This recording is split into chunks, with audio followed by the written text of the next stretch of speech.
Sekarang masuk bab 61. Azab bagi para perupa makhluk bernyawa, tukang gambar. Ya, para pelukis. Yaitu bab maja'a fil musawwirin, bab tentang hukum bagi tukang gambar.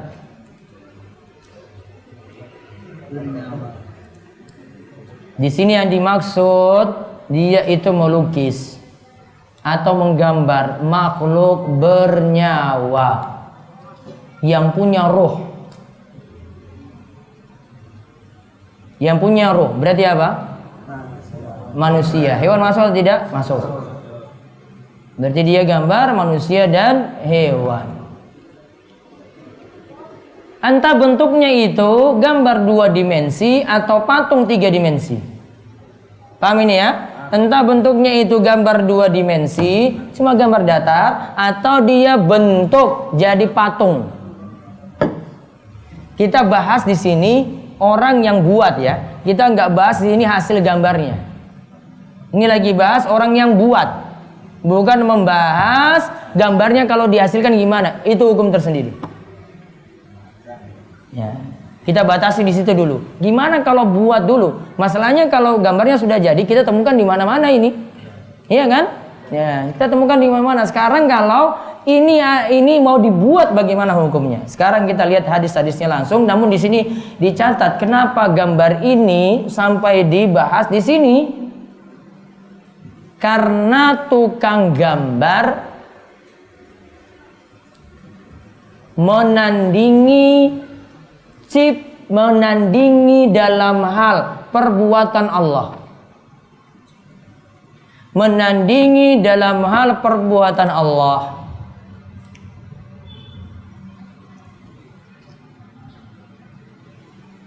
Yaitu sama-sama mencipta.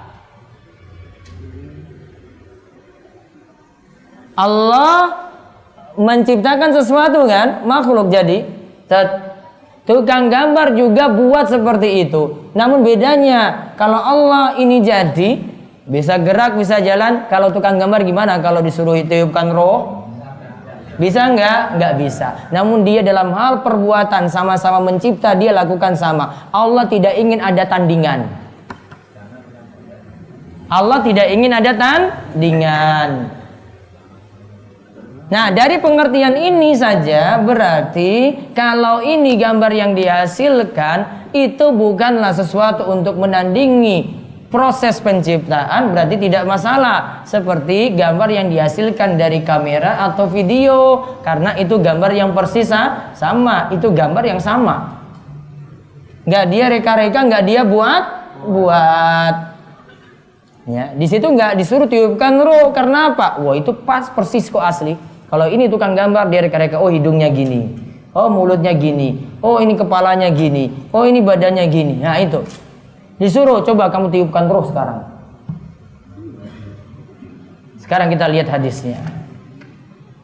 Abu Hurairah radhiyallahu anhu menuturkan bahwa Rasulullah shallallahu alaihi wasallam bersabda, Allah Ta'ala berfirman, siapakah orang yang lebih aniaya daripada orang yang bermaksud menciptakan seperti ciptaanku?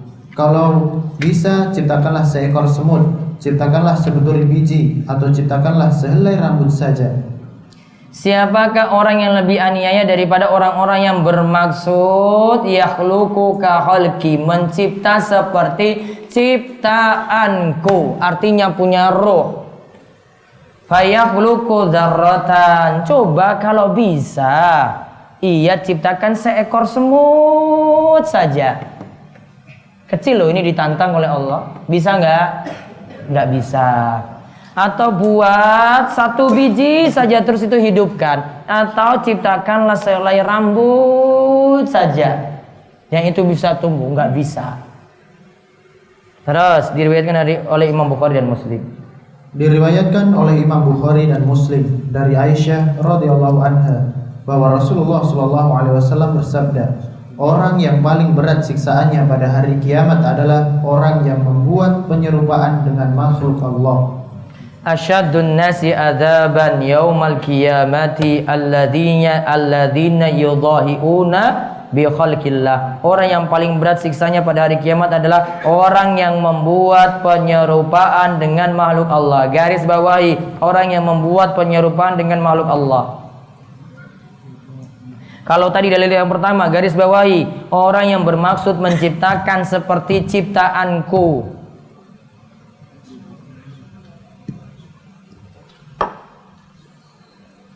Dia buat sesuatu yang serupa dengan makhluk Allah. Baik tadi apa bentuknya? Gambar datar, 2 dimensi atau patung. Robot gimana? Robot masuk nggak? Kalau bentuknya seperti orang, masuk. Ya, suruh gerak tadi, iya gerak. Sekarang di hari kiamat suruh hidupkan lagi. Ya, terus diriwayatkan oleh Bukhari dan Muslim. Diriwayatkan oleh Bukhari dan Muslim dari Ibnu Abbas radhiyallahu anhu bahwa dirinya pernah mendengar Rasulullah shallallahu alaihi wasallam bersabda, semua perupa masuk ke dalam neraka. Semua gambar yang telah dilukisnya. Semua perupa maksudnya apa di sini? Tukang lukis. Terus semua gambar yang telah dilukisnya akan diberi nyawa untuk menyiksa pelukis itu di jahanam. Ya, kan awalnya ceritanya dia disuruh, kamu bisa nggak masukkan roh di situ dari gambar yang kamu buat sendiri? Ya, ternyata nggak bisa kan? Lalu Allah isi roh di situ. Nah, makhluk ini yang nanti akan nyiksa dia sendiri. Berarti kalau dia buat monster besar, ya sudah itu. Wah. Iya kan? Iya. Kan disuruh tiupkan ruh, nggak bisa kan? Nah, sekarang Allah isi tadi ruh, sudah nyiksa dia sendiri di jahanam. Iya kan? Teksnya kayak begitu. Coba Imam Bukhari dan Muslim lagi di bawahnya. Imam Bukhari dan Muslim meriwayatkan hadis marfu dari Ibnu Abbas bahwa Nabi bersabda, barang siapa ketika di dunia melukis sebuah gambar, maka pada hari akhirat dia akan diperintahkan untuk meniupkan ruh pada gambar tersebut, namun dia tidak akan sanggup melakukannya. Man sawwara suratan fi dunya, siapa yang buat lukis gambar di dunia, maka dia akan dibebani ayung fakha fiha ruh, disuruh tiupkan ruh dari gambar yang dia buat. Walaysa binafihin, padahal dia tidak bisa meniupkan ruh. Disiksa dia gara-gara itu. Sedangkan kalau dia gambar gunung, gambar sawah, disuruh tiupkan ruh enggak, berarti gambarnya masih boleh. Gambar pintu, gambar tembok, gambar masjid, suruh tiupkan ruh enggak, berarti masih boleh. Paham kan logikanya? Paham ya? Dia gambar tangan nggak bisa, kecuali harus ada kepala, karena kepala ini unsur penting dari tubuh. Punya tangan saja nggak bisa hidup dia, iya kan? Sampai kepalanya ada. Hah?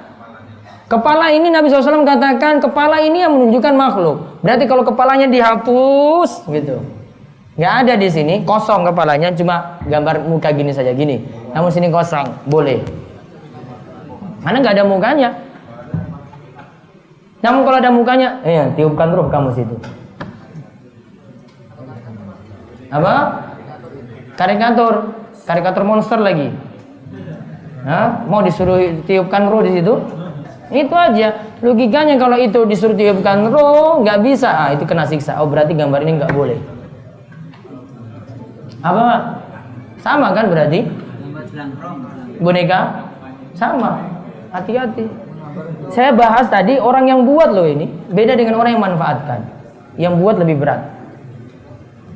Kalau memanfaatkan sudah jadi, ya, dia memanfaatkan. Namun kalau yang buat dia lebih berat. Terus yang terakhir Imam Muslim.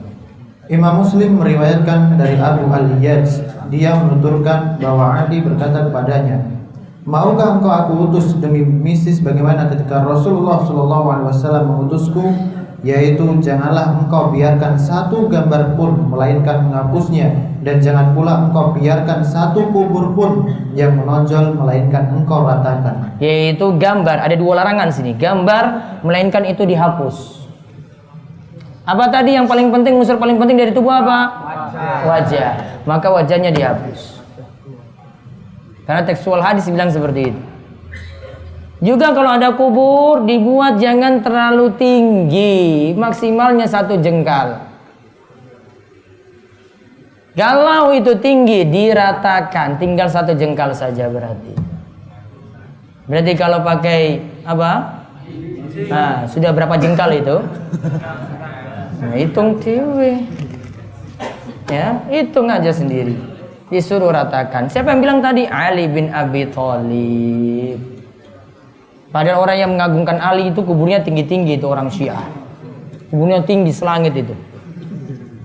Padahal Ali itu larang seperti itu. Kita lihat kandungan bab, sikap keras. Kandungan bab 1. Sikap keras Rasulullah SAW terhadap para pelukis. Nah, berarti amannya gimana kalau melukis gambar pemandangan? Kalau itu terpaksa gambar orangnya, maka yang pertama, ya, bagian mukanya tidak ada, kecuali dibutuhkan darurat untuk alat peraga misalnya. Untuk alat peraga loh ini.